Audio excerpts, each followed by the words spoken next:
3। अभी एसएससी ने लगभग 150 पन्ने से ऊपर का एक नोटिस जारी किया है और जिसके अंदर में तमाम तरह की सारी बातें की हैं और जो मुख्यतः वेंडर को लेकर के ज़्यादा समर्पित है, जहां पर वेंडर का नेचर क्या होना चाहिए, किस तरह के काम करने हैं, कितना बिडिंग में लगेगा और उसके बाद में यहाँ पर कि अगर आप पूरा नहीं करते हैं तो क्या आपके ऊपर में पेनल्टी लग सकती है। लेकिन इससे बच्चों का फायदा क्या है और यहाँ इस नोटिस में बच्चों के लिए वहां पर क्या है, ये मैं आपको बताने वाला हूँ, ताकि जो आपका विश्वास अपने सिस्टम से उठ चुका है, थोड़ा सा मुझे लगता है कि यहाँ पर इस नोटिस के माध्यम से आपका विश्वास एसएससी के ऊपर में आ सकता है। अभी आपने देखा कि हमने वेटिंग लिस्ट को लेकर के काफी ज्यादा विरोध किया था और धीरे धीरे वेटिंग लिस्ट अप्लाई हो रहा है, बस तरीका थोड़ा सा दूसरा है। आपने देखा फ्लोटिंग और फिक्स वाला जो पैटर्न है उसके माध्यम से, तो वो भी एक अपनी जगह पर सही है और चीजें सही जा रही हैं। और दूसरा अगर आप देखेंगे कि फॉर्म मतलब कितने सारे प्रॉब्लम्स आप लोगों के होते थे कि हम एसएससी के नंबर पे कॉल करते हैं तो कोई फोन नहीं उठाता, हम वहां पर मैसेज करते हैं तो रिप्लाई नहीं आता, हमारे छोटे छोटे ग्रीवांसेस होते हैं उसका कहीं पर कोई समाधान नहीं है, ठीक है। कई बार वेबसाइट हमारा हैंग कर जाता है, फॉर्म हम भरते हैं तो कई बच्चों के जो डॉक्यूमेंट होते हैं वो अंतिम दिन ही बन करके आते हैं, तो उनकी मजबूरी हो जाती है अंतिम दिन फॉर्म भरना, लेकिन उसके बाद में जब वो वेबसाइट पर जाते हैं तो उनका वेबसाइट खुलता नहीं है। तो मैं पूरे नोटिस को अभी मैंने डिकोड कर दिया और मैं आपको पढ़ करके सारी बातें समझा देता हूँ जो महत्वपूर्ण बातें हैं।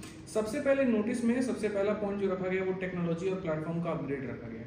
एसएससी का ये मानना है कि जो अभी उसकी अपनी एग्जिस्टिंग पोर्टल है ssc.gov.in और जो उसका अपना एप्लीकेशन है माई एसएससी मोबाइल ऐप, ठीक है, असल में ये अभी बहुत हाई कोड टेक्नोलॉजी पर काम कर रहे हैं, तो इसको ये लो कोड टेक्नोलॉजी पर शिफ्ट करेंगे ताकि आगे चल करके फॉर्म निकालने में या चेंजेस कम करने वक्त में वेबसाइट के क्रैश करने की संभावना ना हो। बहुत भारी संख्या में जब बच्चे जाकर के एप्लीकेशन पर पहुंचेंगे, वेबसाइट पर पहुंचेंगे, तो आपने देखा है कि किस तरीके से क्रैश हो जाता है, तो उससे थोड़ी सी जो प्रॉब्लम है उनकी वो सॉल्व होगी। दूसरा, आप पहली बार ऐसा देख पाएंगे कि गवर्नमेंट सेक्टर के अंदर में एआई का प्रयोग किया जा रहा है। जनरली क्या है कि गवर्नमेंट में जितने भी डिपार्टमेंट हो गए, चाहे इनकम टैक्स हो गए, एक्साइज हो गया, अभी भी वही पुराने मॉडल पर चल रहे हैं, लेकिन यहाँ एसएससी ने एआई का मदद लिया और सबसे पहले उसको इंट्रोड्यूस किया लाइव फोटोग्राफी में, कि जब आप लाइव फोटो कैप्चर कर रहा होगा वहां पर ना, तो वो एआई की मदद से होगा, एआई मॉडल्स को अपना करके होगा। इससे थोड़ी सी चीजें और बेहतर होंगी और फॉर्म रिजेक्शंस के जो चांसेस है वो खत्म हो जाएंगे और डुप्लीकेसी भी जो है वो खत्म हो जाएगी, ठीक है। इसके अलावा जो नए मॉड्यूल्स, पॉइंट नंबर जो 2 है वो है नए मॉड्यूल्स और फीचर्स। ये बेसिकली कैंडिडेट के सर्विसेज के लिए है। अगर हम देखें तो जैसे आपका ओटीआर है और फॉर्म भरना है, पिछले 2 सालों में आपने देखा कि ओटीआर जैसी सिस्टम आई, इसके पहले ओटीआर नहीं थे, रजिस्ट्रेशन होता था, लेकिन ओटीआर ठीक लगता है भाई, लेकिन आप समझो ना, बिना साइबर कैफे वाले की मदद से बहुत ऐसे बच्चे हैं ग्रामीण क्षेत्र के जो फॉर्म भर ही नहीं सकते। अब इसमें समस्या क्या होती है, साइबर कैफे वाले ने गलती की तो परेशानी यहाँ बच्चा होता है, भुगतता यहाँ पर बच्चा है, ठीक है। तो ये छोटी सी चीजों को लेकर के ओटीआर में उन्होंने कहा कि हम इसको थोड़ा और आसान बनाएंगे, थोड़ा और सरल बनाएंगे, ताकि बच्चे के लिए चीज बड़ा बेहतर हो पाएगा। साथ में एग्जाम सिटी और शिफ्ट एलोकेशन, पिछली बार आपने देखा कि अब बच्चा खुद से अपना शहर भर सकता है, खुद से अपना समय चूज कर सकता है, लेकिन इसमें समस्या क्या आ रही है कि कुछ ही ऐसे चुनिंदा शहर हैं और कुछ यहाँ पर टाइमिंग है जिसकी डिमांड सब किसी के लिए ज्यादा होती है, तो बाकी बच्चों को मजबूरन 400-500 किलोमीटर ठेकना पड़ रहा है। तो यहाँ पर इन्होंने कहा कि इन सब के लिए नया रैंडमाइजेशन और नॉर्मलाइजेशन मॉड्यूल बनाया जाएगा और कोशिश किया जाएगा कि एक सर्टेन रेडियस के अंदर में बच्चे जो है वो पेपर अपना दे पाए, ठीक है। फिर उसके बाद में आधार और डिजी लॉकर इंटीग्रेशन, इसको इन्होंने कहा कि यार हम इनको जोड़ेंगे, तुम्हारा आधार कार्ड और डिजी लॉकर में जो डॉक्यूमेंट है ना उसको एक तरीके से इंटीग्रेट कर देंगे, ताकि जो तुम्हारा डॉक्यूमेंट वेरिफिकेशन और रजिस्ट्रेशन जो है वो थोड़ा और सिक्योर हो पाए।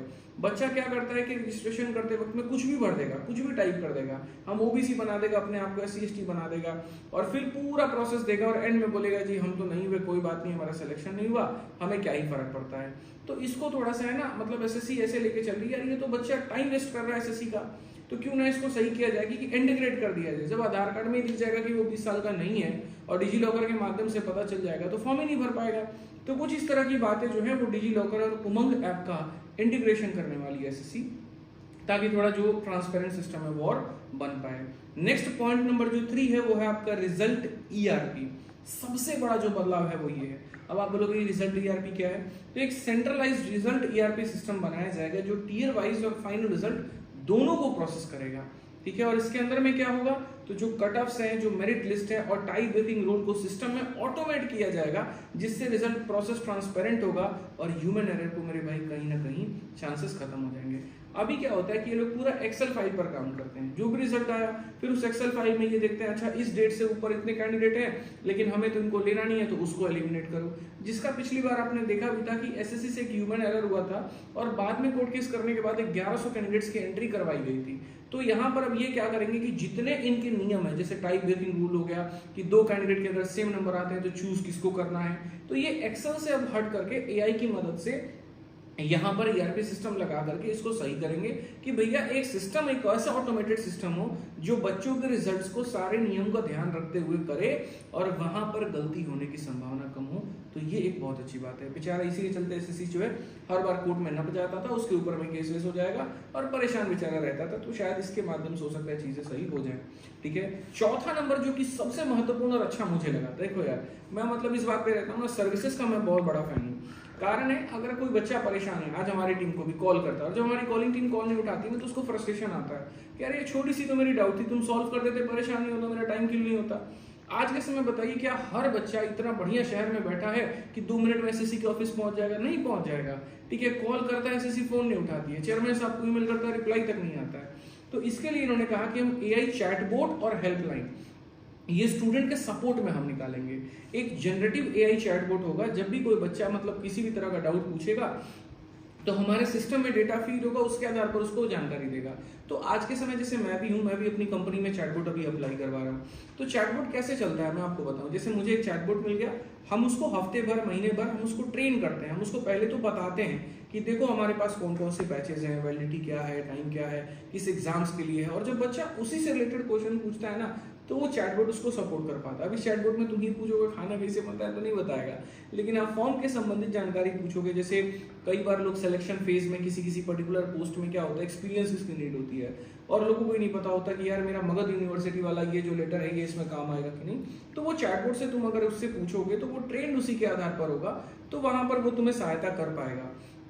ठीक है, और ये मुझे लगता है गवर्नमेंट को बहुत पहले कर देना चाहिए। आज के समय देखिए इतनी बड़ी बड़ी एप्लीकेशन है, स्विगी है, जोमेटो है, ठीक है, आपके ऑर्डर में किसी तरह की परेशानी आ जाती है। जब ये कंपनी शुरू हुई थी ना तो वहां पर क्या था कि टेलीकॉलर लगे होते थे, आपके फोन को उठाते थे, आपसे बात करते थे। आज के समय इतना कॉम्प्लेक्स बना दिया जाता है टेलीकॉलिंग वाला सिस्टम कि भैया थक जाओ लेकिन कॉलर का फोन नहीं लगेगा। बेसिकली एक एजेंट है, ठीक है, जैसे तुम्हारा कोई क्वेरी रेज होता है वो एजेंट को तुम बोलते हो, वो एजेंट तुम्हारे सामने बातों को सुनता है और फटाफट मेरे भाई वहां पर तुम्हारे समस्या का समाधान कर देता है और 90% ऑफ द क्वेरी सॉल्व हो जाती है। 10% के लिए टेलीकॉलिंग में जाना पड़ता है। तो उसी तरीके से ये लोग भी जो इन्होंने कहा कि 90% हम चैटबॉट से सॉल्व कर देंगे और बाकी जो 10% है वो आईवीआर और ऑटोमेटेड कॉल सेंटर होगा। आईवीआर क्या होता है कि एक फिक्स नंबर हो गया, लोगों ने कॉल किया, जैसे आप लोग देखना हमेशा हम आपको कॉल करने के लिए एक नंबर देते हैं 8506000399, ठीक है, लेकिन जब उस पर कॉल आप करते हो ना 40 लोग लगे होते हैं कॉल उठाने के लिए। तो आईवीआर डिस्ट्रीब्यूट कर देता है, ये देखता है कौन सा टेलीकॉलर खाली है तुरंत उसके मोबाइल पे ट्रांसफर कर देगा। तो ये लोग भी अपना कॉल सेंटर लगाएंगे, उसके लिए मतलब हायरार्की होगी, टीम लीडर और ये सब करके, और बढ़िया तरीके से वहां पर फोन उठा करके कोई आपकी समस्या को बताएगा। ठीक है, 5वां इन्होंने कहा डेटा एनालिटिक्स प्लेटफॉर्म। ये भी बड़ा अच्छा है कि एक नया डैशबोर्ड बनेगा जो एग्जाम की प्रोसेस, ग्रीवांसेस, अटेंडेंस और रिजल्ट स्टेटस को रियल टाइम पर ट्रैक करेगा। ये प्लेटफॉर्म एसएससी ऑफिशियल्स को तुरंत डिसीजन लेने में मदद करेगा। अभी होता क्या है, मतलब मान लीजिए चेयरमैन साहब यहाँ बैठे हैं और वो बैठ करके ये देखना चाहते हैं कि भैया पूरे एसएससी में चल क्या रहा है, जो सीएचएसएल वाला पेपर हुआ था उसका प्री कब हुआ था, मेंस कब हुआ था, ये कब, ट्रैकिंग सिस्टम नहीं है।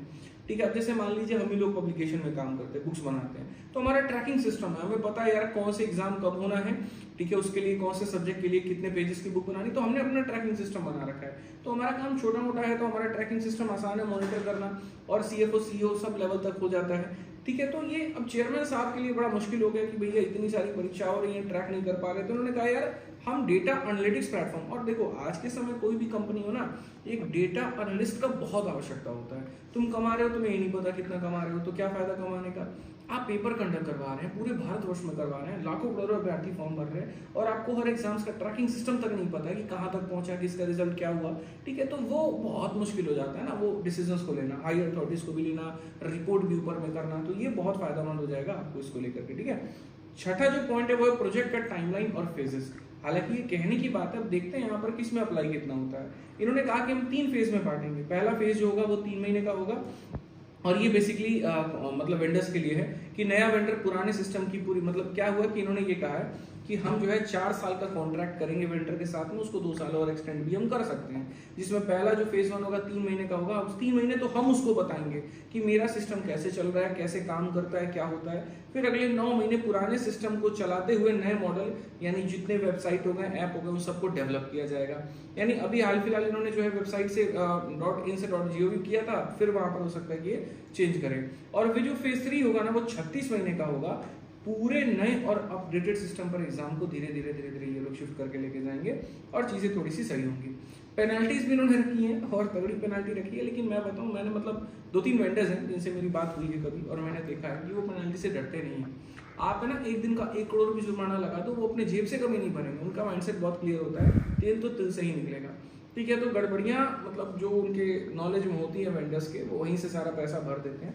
ठीक है, अब यहाँ पर तो चूंकि एसएससी है तो पेनाल्टी तो रखेगी ही नहीं, तो लोग तो वही डीले करेंगे वहां पे।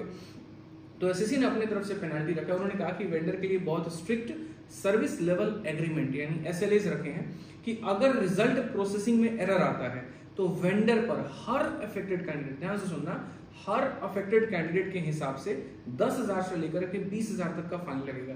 लेकिन ब्रैकेट में एक और बात, मैक्सिमम 2 लाख तक। अब भैया 2 लाख का मतलब क्या हो गया यार, एक बात बताओ, 20,000 रुपए के हिसाब से 10 ही कैंडिडेट का फाइन लगा पाओगे?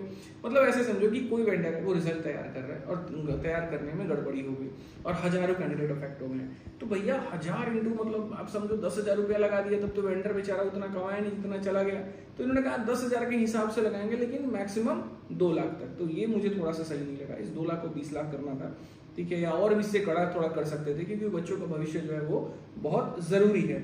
दूसरा इन्होंने कहा एडमिट कार्ड रिलीज करने में, आंसर की चैलेंज पोर्टल खोलने में अगर डिले हुआ तो 1 दिन के हिसाब से हम 25,000 रुपया का जुर्माना लगाएंगे। ठीक है, तब जाकर के वेंडर सुधरेगा। मतलब ऐसी कोशिश कर रही है कि अपने आप को थोड़ा बेहतर करे, अपने सिस्टम को बेहतर करे, जो उसके वेंडर्स है जो सारी चीजों को करा रहे हैं उसको एक तरीके से कह के कि भाई थोड़ा स्मूथ करो, यानी जिस साल के जितने भी पेपर हैं वो 1 साल के अंदर में हो जाए और बिना कोर्ट केस के, बिना नौटंकी के बच्चा अपना सिलेक्शन लेकर के जा पाए। चलो ये तो सारी बातें मैंने देख ली, सैकड़ों पन्ने की ये थी, लगभग मुझे समराइज करने में टाइम लगा।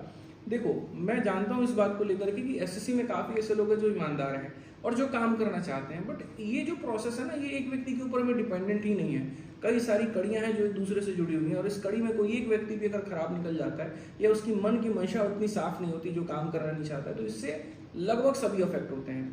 ठीक है, तो ये कहीं ना कहीं अपने आप में बहुत गलत हो जाता है। और जब भी देखो, आज के समय अगर गवर्नमेंट सेक्टर में हम बात करें कि अगर गवर्नमेंट के खुद के सारे प्रोसेस इतने अच्छे होते तो दिक्कत नहीं होती, उसको डिपेंड होना पड़ता है प्राइवेट सेक्टर्स के ऊपर में, प्राइवेट एजेंसीज के ऊपर में, और उनकी गड़बड़ी का मेरा मतलब पूरा जो दिक्कत है वो एसएससी को भुगतना पड़ता है। एसएससी बाद में उसमें पेनाल्टी भी लगाती है, फाइन भी लगाती है, उसको खत्म भी करती है वहां पे। ठीक है, लेकिन फिर बाद में क्या होता है, वो और प्रोसेस लंबा खींचता जाता है। तो इस मतलब मुझे जो नोटिस पढ़ने के बाद समझ में आया वो ये है कि एसएससी चाहती है सच में कि सारी चीजें बहुत स्मूथ हों, वेबसाइट बहुत अच्छा कर दिया जाए, एप्लीकेशन बहुत अच्छा कर दिया जाए, बच्चों के एग्जाम सेटिंग में कहीं कोई दिक्कत ना आए, फर्जीवाड़े को जितने बेहतर तरीके से हो सकता है रोका जाए।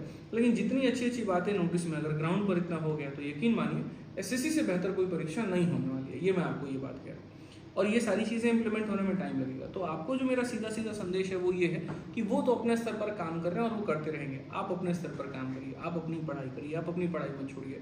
दुनिया 100 बातें इसके बारे में, एसएससी के बारे में बोले, आपको उससे फर्क नहीं पड़ना चाहिए, आपको अपनी पढ़ाई पर ध्यान देना। यकीन मानिए आज भी हजारों की संख्या में लोग सेलेक्ट होते हैं, क्या पता उस 1000 की भीड़ में आप भी हो सकते हैं। तो मेहनत करते रहिए, मैं पूरी तरीके से समर्पित हूँ आपके लिए, आप अपनी पढ़ाई जारी रखें। हमारी तरफ से इतना ही है, कोई भी अपडेट ऐसा आएगा पूरा खोल करके बढ़िया से विस्तृत रूप में बताएंगे। कोई जानकारी छूट गई हो तो उसके लिए माफी चाहेंगे। और चैनल आपका अपना है तो सब्सक्राइब कर लीजिएगा, ये चैनल बनाने का उद्देश्य ही था ताकि सटीक जानकारी सही तरीके से आपको दी जा सके। बहुत बहुत धन्यवाद, जय हिंद।